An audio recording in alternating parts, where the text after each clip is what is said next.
হলো মৃত্তিকা একজন নার্স। তার কেউ হয় না এই যুবতী। সোহাগ আস্তে আস্তে নিজেকে উৎসর্গ করে দিল। অনেকদিন যাবৎ মেরিনা অসুস্থ। বেডে শোয়া এই নিয়ে প্রায় 6 মাস।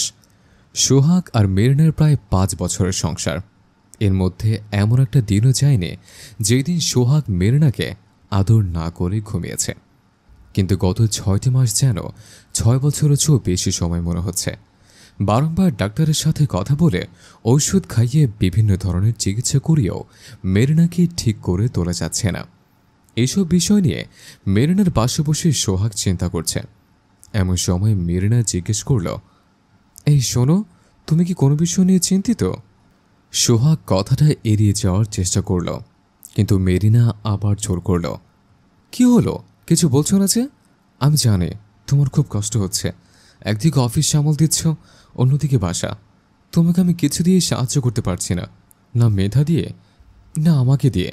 মাঝে মাঝে মনে হয় আমার মরে যাওয়াটাই ভালো। সোহাগ আর কথা বাড়াতে দিল না মেরিনাকে। ঠোঁটে আঙুল দিয়ে চোখের ইশারায় শান্ত থাকতে বলল, কিন্তু মেরিনাকে যেন শান্ত করা যাচ্ছে না। সে অঝোর নয়নে কেঁদে যাচ্ছে।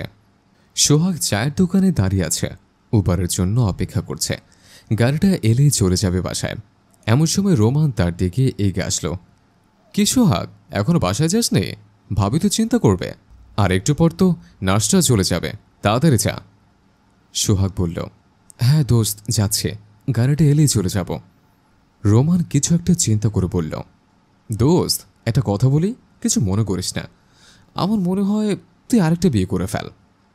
সোহাগ একটু খেপে গেল। কিসব বলছিস তুই আবল তাবল? আমার ঘরে একজন বউ আছে, এরপরও কিভাবে আমি এসব করব? রোমান সোহাগকে শান্ত করার চেষ্টা করল। আহা বোকা, তুই রাগ করছিস কেন? দেখ, প্রতিটা মানুষের একটা শারীরিক চাহিদা থাকে, তুইও তার বাইরে না। আর আমি তো তোকে লুকিয়ে লুকিয়ে কিছু করতে বলছি না। তুই আগে ভাবির পারমিশন নিবি, আর যাকে বিয়ে করবি তাকেও বুঝিয়ে বলবি যেন সে তোর বর্তমান স্ত্রীকে যত্ন করে। ব্যাস, তাহলেই হয়ে গেল। সব দিক থেকেও সামাল দিতে পারলি। একটু ভেবে থাক বন্ধু, বন্ধু হিসেবে নয়, ভাই হিসেবে আমার কথাগুলো ভেবে দেখতে পারিস। এই বলে রোমান চলে গেল।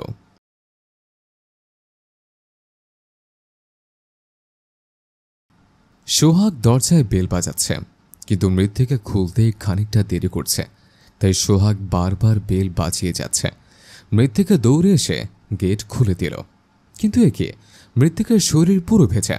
দেখে মনে হচ্ছে মাত্রই সে গোসল করা অবস্থায় তাড়াহুড়ো করে বেরিয়ে এসেছে। মৃত্তিকা সোহাগকে তাড়াতাড়ি সরতে বলে দরজা বন্ধ করে দিল। সোহাগ যেন মৃত্তিকার যৌবন ভরা দেহের থেকে চোখ সরাতেই পারছে না। তার মন ক্ষীণ বিচলিত হলেও নিজেকে সামলে রাখার চেষ্টা করছে। আশ্চর্য বিষয় হলো, এতক্ষণে মৃত্তিকা তার সামনে থেকে চলে যাওয়ার কথা, কিন্তু সে সরছে না কেন? সোহাগ জিজ্ঞেস করার জন্য মুখ খুলবে, কিন্তু কিছুই বলতে পারল না। চোখ সরানোর চেষ্টা করলে মৃত্তিকা সোহাগের দিকে এগিয়ে আসলো। সোহাগের কাঁধ থেকে ব্যাগ নামিয়ে রাখল, সোহাগকে জড়িয়ে ধরল। সোহাগ একটা পর্যায়ে ভুলেই গেল মৃত্তিকা একজন নার্স। তার কেউ হয় না এই যুবতী। সোহাগ আস্তে আস্তে নিজেকে উৎসর্গ করে দিল। মৃত্তিকা সোহাগকে আদর করতে করতে সোফায় বসিয়ে দিল। এরপর দুজনের জন্য দুজনের ভালোবাসার সাগরেই ভেসে গেল। সবকিছু শেষে সোহাগ খেয়াল করল মেরিনার রুমের দরজা খোলা।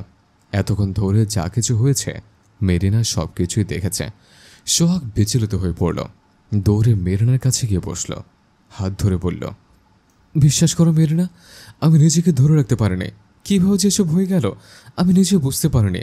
আমাকে ক্ষমা করে দাও।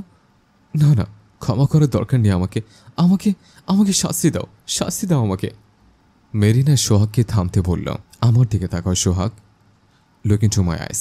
আমাকে দেখো, ভালোভাবে দেখো। আমি একটুও কষ্ট পাইনি। তুমি যে শাস্তির কথা বলছো সেটা আমি তোমাকে দিতাম যদি আমি সুস্থ থাকতাম, কিন্তু এখন দিচ্ছে না কেন জানো? কারণ এই পুরো ঘটনার পেছনে আমি দায়ী। আজকে তোমাকে রোমান ভাই যা বলেছে সেগুলো আমি তাকে বলতে বলেছিলাম।